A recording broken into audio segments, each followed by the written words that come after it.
So good morning class 10 students. We are doing chapters called constructions. Construction में जब आप construction कर रहे हैं, so normally you should write steps if the question is different.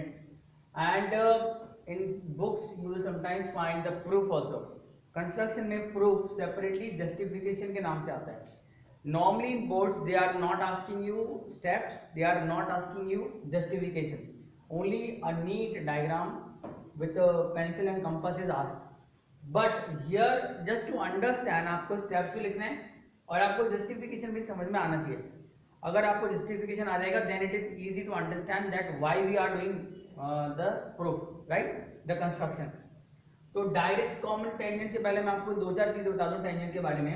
अगर आप दो टेंजेंट बना if you are drawing a tangent from a point outside, suppose ये सर्कल है और ये पॉइंट बाहर है, तो आप कितने टेंजेंट बना सकते हो? You can make to tangents and the tangents will be equal. Construction कैसे आता है?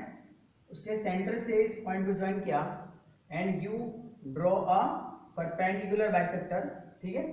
उसके बाद एक पूरा सर्कल बना दीजिए and if you join these two point with P, ठीक है, ये दोनों टेंजेंट्स बन जाएंगे.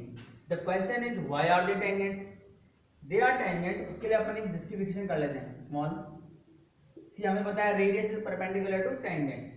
तो ध्यान से देखिए आप, when you are doing this circle, PO will become the diameter of the circle. और आपने सर्कल्स में पढ़ा है angle in a semi circle is a right angle. तो इसका मतलब ये PMO जो है ना, ये 90 डिग्री का एंगल है. बट अगर एंगल PMO 90 डिग्री का एंगल है, therefore OM is perpendicular to PM and hence PM is a tangent. इस तरह से PM और P ऑलरेडी इक्वल प्रूव कर सकते हो आप. And hence we can say and these two triangles are congruent. Suppose this was what AB whatever, okay, PMO PNO this way. So this is the justification. Angle in a semicircle से y. अब आते हैं direct common tangent के construction और justification पे. I have already given you the construction for this. Justification कैसे आता है? सपोज करो आपके पास एक सर्कल है, 4 सेंटीमीटर का सर्कल बनाना है and at a distance of 8 centimetre आपने दूसरा सर्कल बनाया whose रेडियस इज 3 सेंटीमीटर. तो यहाँ पे आएगा R1 is equal to 4 centimetre और R2 आएगा 3 सेंटीमीटर. आपको सबसे पहले निकालना है R1 minus R2 which is 1 centimetre. तो आपको यहाँ पर बड़े वाले सर्कल के इनसाइड में एक सर्कल बनाना है 1 सेंटीमीटर का, ठीक है. ध्यान से देखते जाओ. There are very lot of circles. इसका सेंटर O है, इसका सेंटर P मान लेते हैं. OP का ऑलवेज परपेंडिकुलर बाइसेक्टर ही ड्रॉ करेंगे, ठीक है. परपेंडिकुलर बाइसेक्टर आपने ड्रॉ किया, उसके बाद एक सर्कल बन जाएगा. ये सर्कल क्यों बनाया जा रहा है? Just to get angle in a semi circle. Angle in a semi circle is the right angle. इसको नाम दे देते हैं, सपोज करो M डिस्टेंस. जब आप PM ज्वाइन करते हो ना, then this angle if I now join OM, this angle will be 90 degree. Because ये बड़े वाले सर्कल को देखो, इसमें OP क्या है? डायमीटर. तो PMOMP क्या हो जाएगा? Angle in a semi circle is a right angle. इस MO को ज्वाइन करके आगे तक बढ़ा दो. सपोज करो ये L तक जाता है. नाउ अगर आप PM के इक्वल L से एक आर्क काटते हो इस सर्कल के ऊपर, ठीक है, तो ये टेंजेंट बनेगी दोनों सर्कल की. कॉमन टेंजेंट हो जाएगी ये. Suppose I name this as LN या LR, ठीक है. R बना देते हैं इसको. हमने LR को इक्वल बनाया PM के by construction, by using compass. So we are doing LR is equal to PM by construction. अब हम देखते हैं एक बार कि LM कितना आएगा.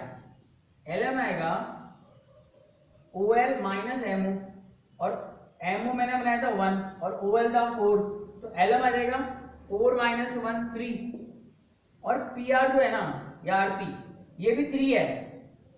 तो this and this are equal and LR and MP are equal by construction. Therefore LRPM is a parallelogram. Why it is a parallelogram? Because opposite sides are equal. अच्छा, एक पैराग्राम में अगर एक एंगल भी 90 डिग्री आ जाए तो वो बन जाएगा रेक्टेंगल. तो हम देख रहे हैं ये वाला एंगल ऑलरेडी 90 प्रूव कर चुके हैं, तो लीनियर पेयर से एंगल 2 भी 90 डिग्री हो गया। 1 is 90, 2 is 90, LRPM पहले ही राइट एंगल ट्रायंगल पैरेललोग्राम में one angle is 90 degree, therefore this is a rectangle. LRPM becomes a rectangle. If it is a rectangle, then angle L is 90, angle R is 90, और ये क्या है, radius, radius is perpendicular to tangent, इसलिए LR is a tangent of this circle with center O, and PR is the center, या RP is the center for this circle with center P. So LR is a common tangent because LRPM becomes a rectangle, so these two angles become 90 degree. So this is how we have justified direct common tangent. Similarly, you can do transverse common tangent, which I'll give you the proof later on. Or if the proof is not given, you can make it out on your own. Try to do it on your own once you get the construction. This is all given in the book. So once you understand the justification, construction becomes very easy, right? Right. See you in the next class.